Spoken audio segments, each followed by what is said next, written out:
Hello everybody and welcome to Sophisticakes by Mary. This cake I wanted to show you is a crackle effect that I achieved with some old fondant. Not old, just used leftover fondant that I had, and with some gold accents. And I also made some rice paper sails and puffs. These are super fun to make, so we'll get right to it after the intro. Now we'll start with making the puffs, and what you'll need is some unflavored oil and some rice paper that you can get in your grocery stores or you can get online, and you heat it to medium high. When you put your wooden spatula in there, or wooden spoon in there, it should start bubbling around the base of the spoon. That's when you know it's ready. And you just dip these in, just put them in, and it just whoop, does its thing. It's really pretty cool. You can even eat these with just some cinnamon sugar sprinkled on them, or you could put some salt on them and eat them just that way. But they make some really, really interesting textures for decorating a cake.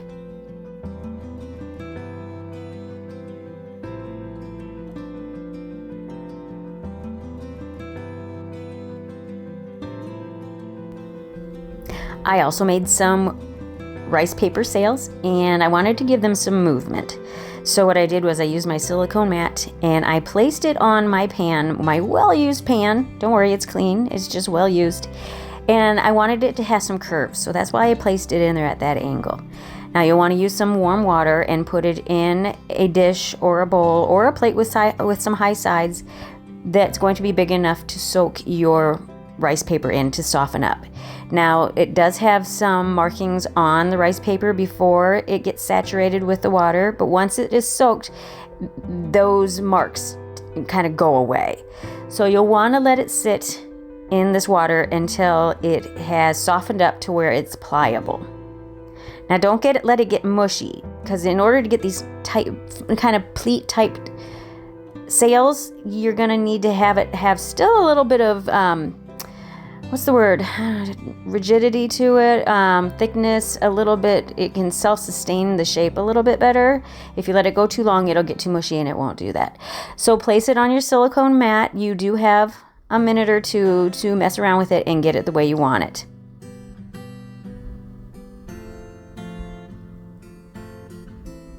And once you have done this and you get the sails on there the way you want, then you'll put it in your oven on a very low heat. I think 200 degrees, 200 to 200 degrees to get the wetness out of them. Don't let them go too long or they could get kind of crunchy.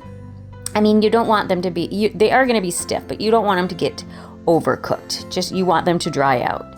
And you can do different sizes. You don't have to do the big ones, all the big ones. I like to have some varying sizes also.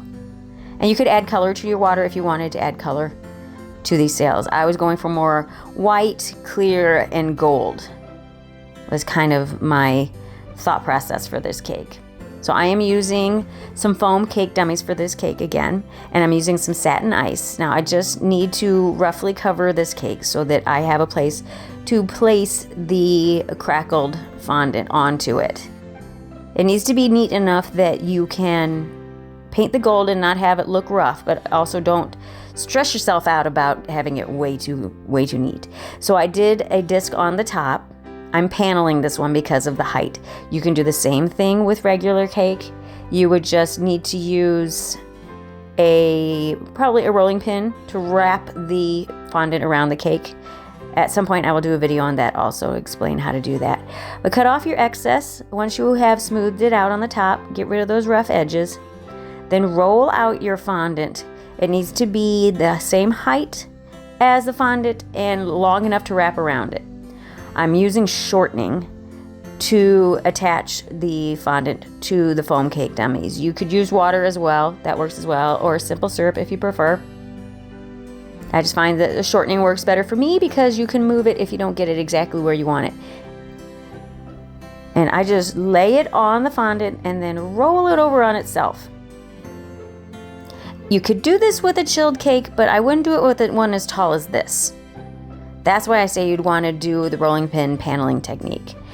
Now just bring the fondant up over the sides, smooth it down, and use a ruler and cut a line where the two pieces overlap. Pull the top one out, pull the fondant away and pull that extra piece out from underneath. It's like wallpapering. If you guys have any experience with wallpapering, that's how you join up your pieces of wallpaper. It's the same idea. Just smooth down that line as much as you can. Like I said, it's probably going to be covered up anyway, so you're really not going to see it too much. And cut off the excess off of the top. I'm just using an X-Acto knife to cut off a little bit smoother of a line. You could set this in the refrigerator and let it firm up first if you want to, but I was running a little short on time, per usual, when I was doing this cake, so I didn't take the time to do that because I knew it was going to basically be covered up anyways. Now I'm just trying to get that corner a little sharper using a flexi smoother and my fondant smoother, just kind of tapping them together to create a sharper corner. Now these are my extra pieces of fondant. They're from other projects. I left them out to dry a little bit overnight so that they would have a little bit of a crunchiness to them for a little extra texture. And I'm just rolling out into a log and flattening it out a piece of white. This cake is probably not, you're not going to be able to see a lot of the color in this cake because the color doesn't transfer well on video when it's a paler colored fondant, and the texture was also a little harder to see too, but I'm going to try to attach a photo at the end here that shows a little closer up of what the fondant looked like. Now I'm just rolling these out, and they, like I said, they have some crunchiness to them, and that's fine. I just left it in there. Just kind of pat them in there. I didn't want this marbling to be all over the place. I wanted more kind of lines. I didn't want a lot of color, so I didn't put a whole lot in there. And I'm just picking out some really chunky pieces. And I'm just pulling it and then wrapping it around itself, and pulling it and wrapping it around itself. That's kind of how you get more lines, longer lines versus overly marbled. I am twisting it a little bit because I didn't want them to be completely just lines.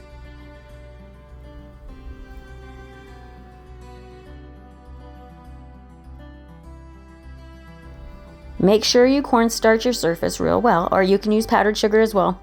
I just prefer the cornstarch myself.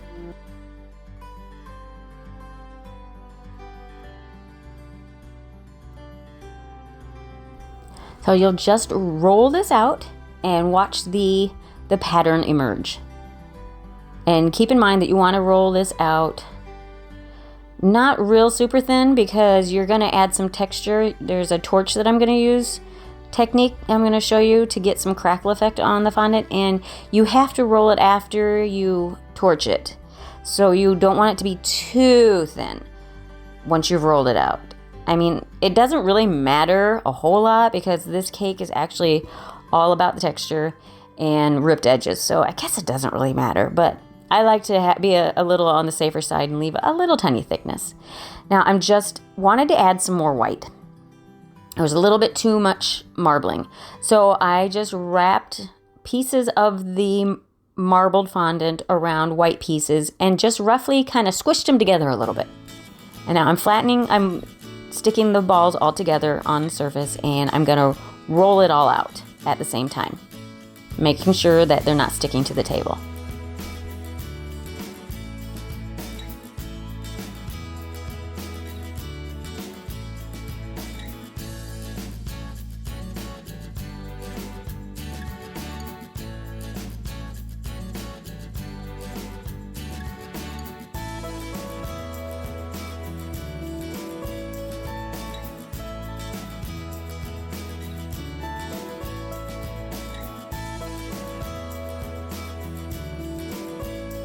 So this is the fun part, but it's also the part that you don't see very well, unfortunately.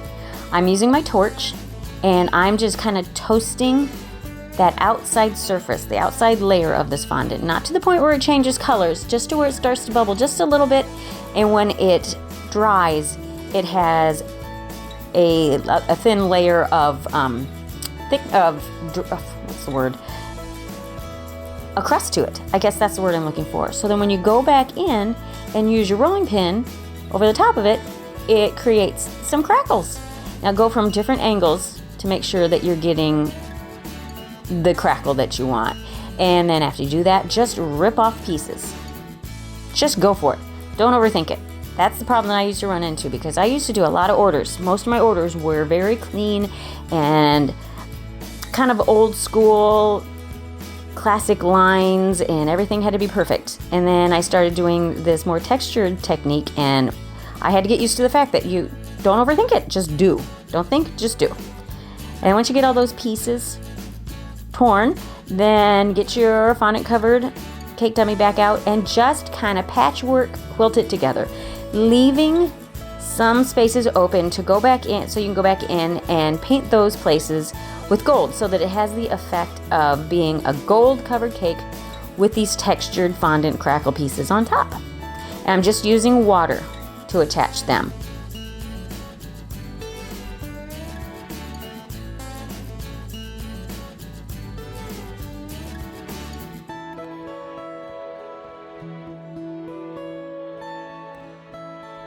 And once you have all your pieces where you want them, go back in with your mixture of gold luster dust and vodka or Everclear, or you can use even lemon. I've heard people use lemon juice or lemon extract. I just find that the alcohol-based mixture, actually you get a more vibrant color, and that alcohol dries and evaporates, so you don't have to worry about it. But you can do it with the other methods as well. And use a finer tip paintbrush so you can get into all those little nooks and crannies. I got this done in one coat.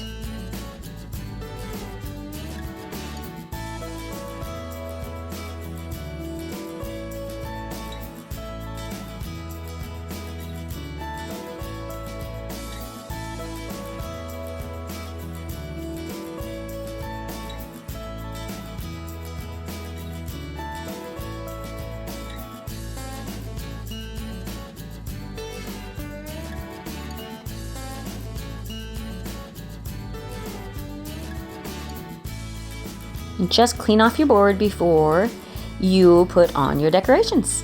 So it's easier to clean it before the decorations are placed on.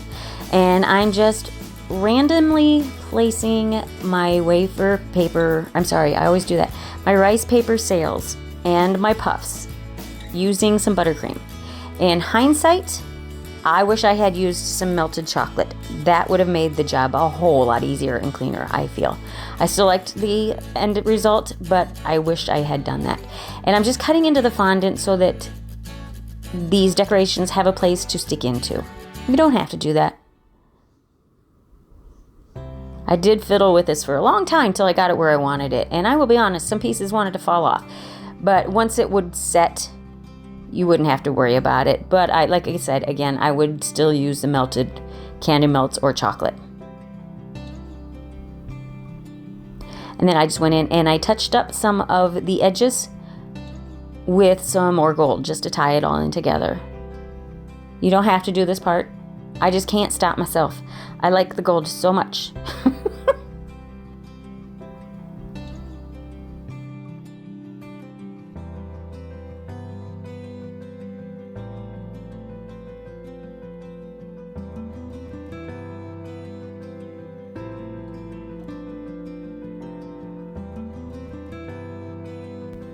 So there it is, guys. That's the end result, and here you can see a little bit more of the crackle and the gold.